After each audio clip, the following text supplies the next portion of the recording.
পয়লা বৈশাখ বন্ধুরা, দেখো সবাই আমরা গঙ্গা স্নান করে এসেছি, এসে পুজো দিয়ে নিয়েছি। পুজো দিয়ে যে সবাই নতুন জামা পরেছে, এই দেখো। হ্যাঁ, এই যে আমি পরেছি, এ পরেছে, বৌমা পরেছে, সব নতুন জামা পরে নিয়েছি। এখন সকালে চা খাওয়া হয়ে গেছে, যে সকালে টিফিন। হ্যাঁ, এই লুচি করেছি, লুচি আছে, হ্যাঁ, চানা মশলা আছে, আর ডিম সেদ্ধ আছে, আর ওখানে আছে মিষ্টি। আর দুপুরের খাওয়া দাওয়াটা তোমাদেরকে পরে দেখাবো। বাবা, কিছু বলার আছে তোমার?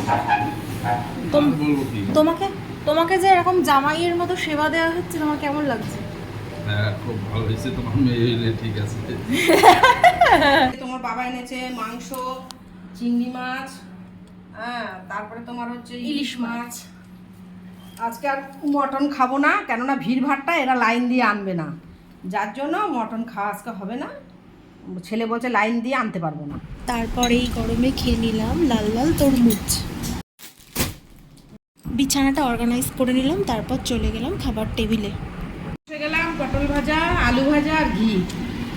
এই যে ঘি রয়েছে, আর ওই যে আমার নতুন গেঞ্জি আর প্যান্ট মা দিয়েছে। আর আমাকে দিয়েছে বাবা এই ম্যাক্সিটা। আমাকে দেয়নি, আমি পুরোটা পড়েছে, মায়ের নাইটিতে ঘি পড়ে গেছে রান্না করতে করতে। হ্যাঁ,